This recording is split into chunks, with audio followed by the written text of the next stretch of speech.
Hello, and before I get into the video today, I just want to give you guys a quick little heads up. On Monday, September 8th, 5 p.m. UTC, Keen Software House will be holding a Apex Survival live stream on both YouTube and Twitch. If you're watching on YouTube, that's going to be at Space Engineers. If you're watching on Twitch, that's going to be at Keen Community Network.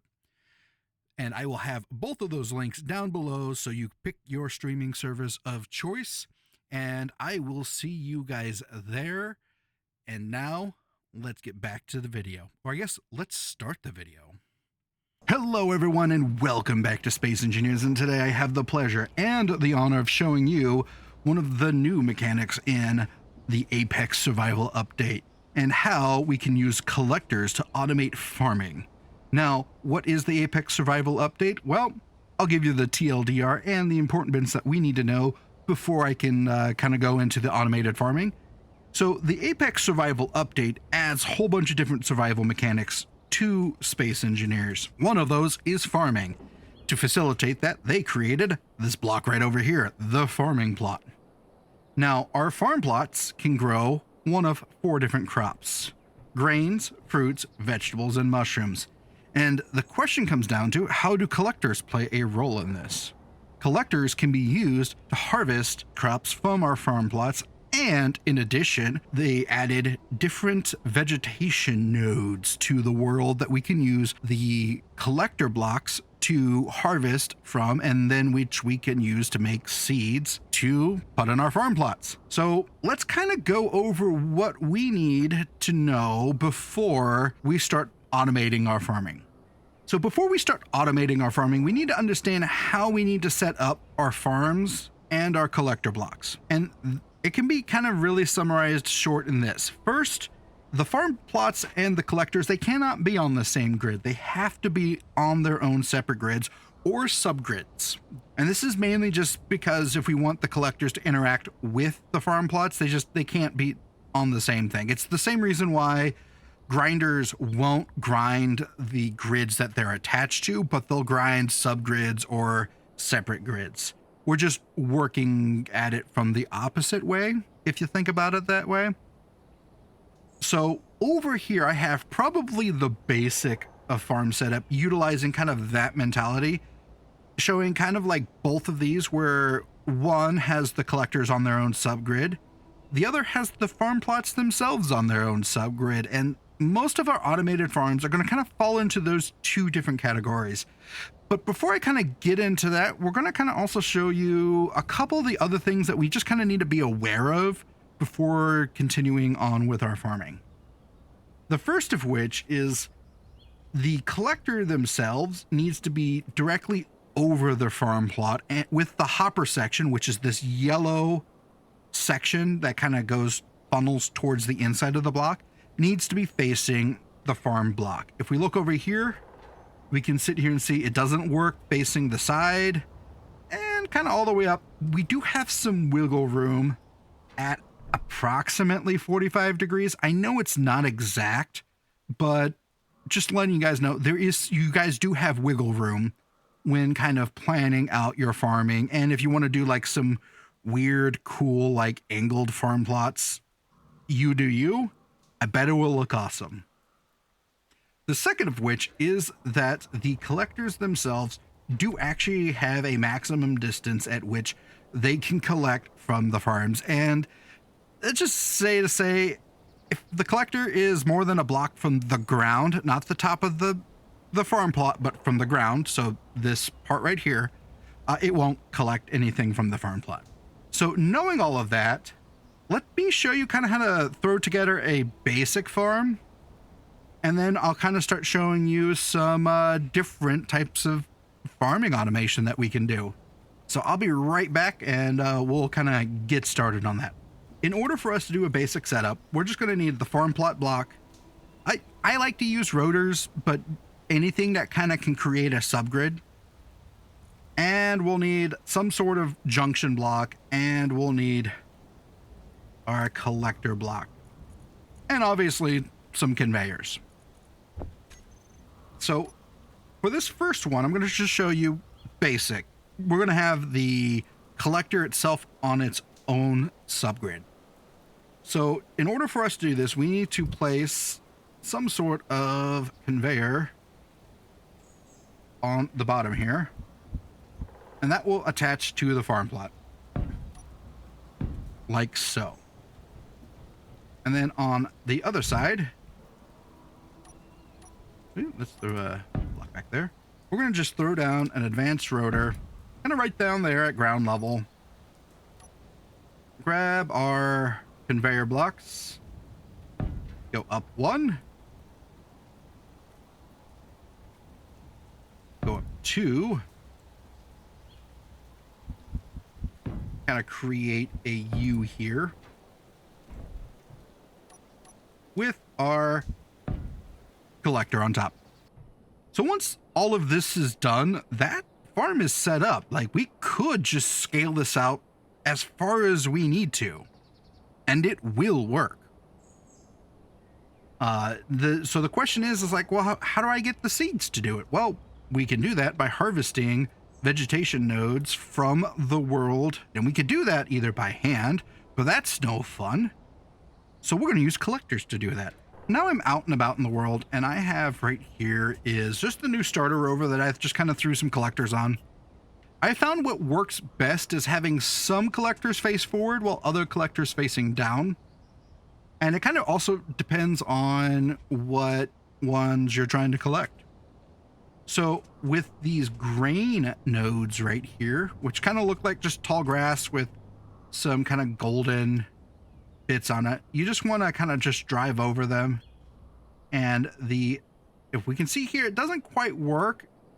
So what you would need to do in that situation, just kind of squat your rover down and it picks it right up. Sometimes you can get it driving into it, not all the time.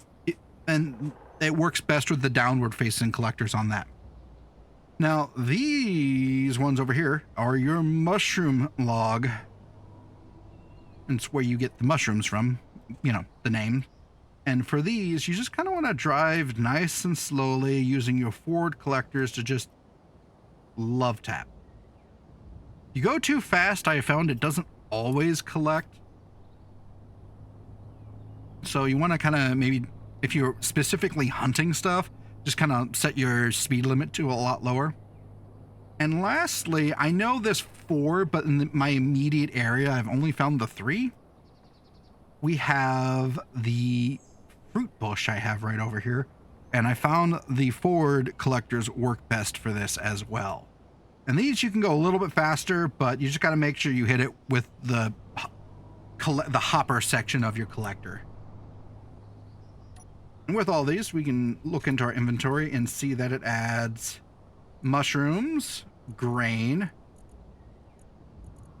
fruit, and when you find a vegetable node, vegetables. Now you will take these different materials and using the food processor block, convert those into seeds. But that's I'm not going to kind of go over that one with this video. Let's get back to like the different farming automations, and I'm going to show you just kind of a couple examples that I have of just different automatic farms, going from the basics, which I kind of already showed you, to the most basic, which is just collector over the farm plot, to kind of what I feel like is the easiest one next to that, and then kind of get to more technical and to just absolutely ridiculous. So let's take a look at some of that. All right, so right here we have probably the easiest automatic farm out there, and that is simply piston with collectors on it over our grains. And we can have a kind of a great example because it looks like a lot of our grains for this farm is coming to reach maturity. So we'll just kind of wait here. All right, now that all of our grain is mature, we're going to walk over here to this button, and I'm going to press it. And we can see as the collectors move over the different grains, it collects them.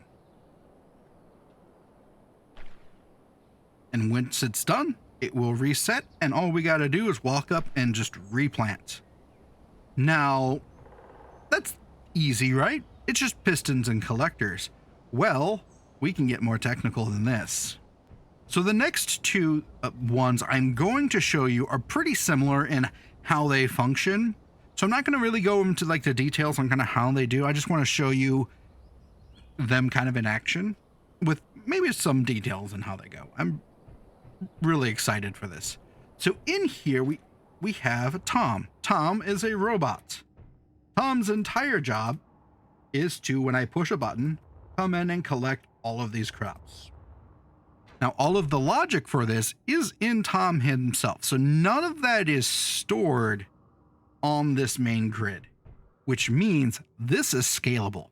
I can run this as long as I feel comfortable with. Plus, I mean, we're also working with a spherical planet, so there's also, you know, some technicalities on that. So there is a limit to how long I can make this farm, but however long it is, as long as it's got gravity and as long as it's relatively flat, Tom will grab it. Now, to do this, all I need to do is just come over here and press this button right here. And Tom will just happily jam as he's just collecting all the different crops. Kind of see him in action right up over here.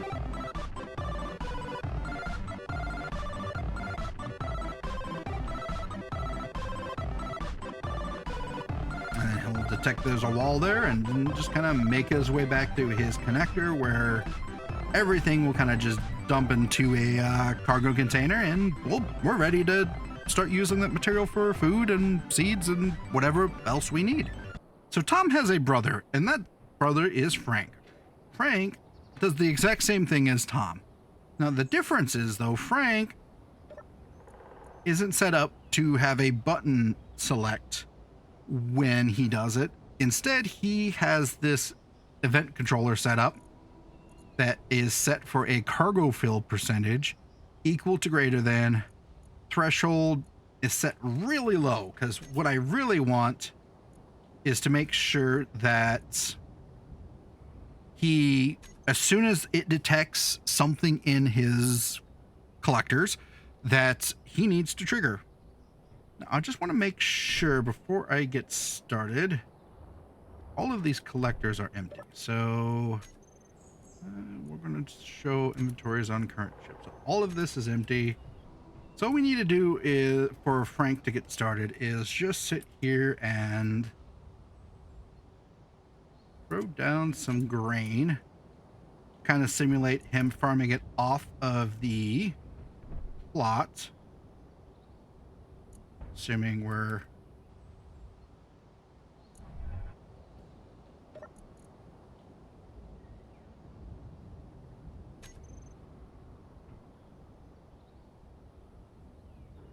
There we go.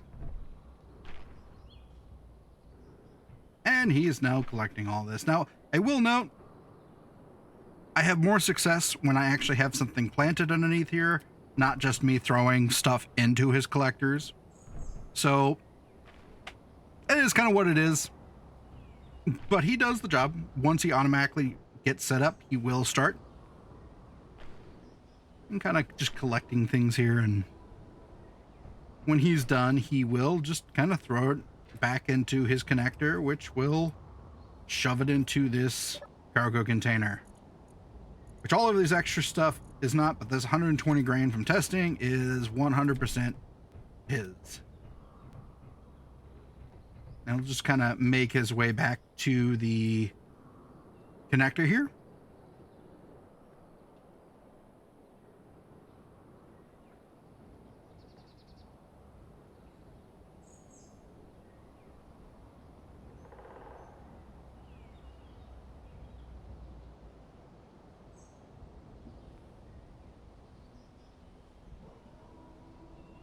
All right, so I've showed you the kind of the easy farms, the more technical farms. Now let's move to just the utter ridiculousness of the next farm. Because each of these farms, I guess one right here, it's what? Oh wait, no, let's move to Frank here. Frank's got what? 3, 6, 9, 12. 15, 18, 21, 24, 27, 30, 36 plots right here. What happens if we can fit more? And not really adding much more length to the system. Like, maybe like a little under 4 times more. Let me introduce you to the Barrel Farm. Now, the Barrel Farm utilizes 120 farm plots, all interconnected using rotors, kind of offsetting each section by 30 degrees.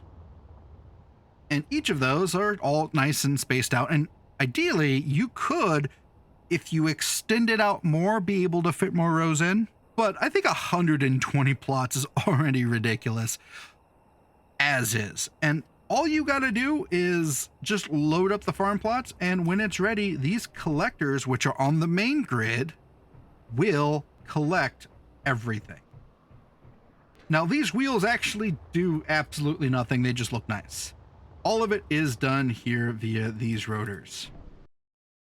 With all of that, we have now reached the end of the video. I know I just dropped a whole lot of information on you guys, and believe me, it is a lot of information I've had to cram to put together this video. But at the end of the day, I really enjoy this update. I'm really excited for all of you to enjoy it. And I've been really wanting some sort of like additional challenge to the survival in Space Engineers. And I think everything this update, while not perfect, is in the right direction. And I just want to know what you guys think. Do you think that you're going to be playing with all these new different features in the update? Or do you guys are just going to be like, dude, I just want to build spaceships and shit. I don't need farm plots on my spaceships. It's a game, bro. Oh, Jesus. Let me know down in the comments down below. With all that being said, if you like the video, go ahead and give it a like. If you like me, I would very much appreciate a subscribe. And I want to give a special shout out to Keen Software House for putting together this fantastic update. And I look forward to hopefully some pretty stellar updates here in the future. Until next time, guys, I'm the Guild Bastard. Have a great rest of your night. Again, if you've made it to this point of the video, thank you. I appreciate you. And just another quick reminder to pencil it in on your calendars that Apex Survival live stream hosted by Keen Software House will be on Monday, September 8th at 5 p.m. UTC. For us Central Standard Time, folks, that will be noon of the same day. So I hope to see you all there.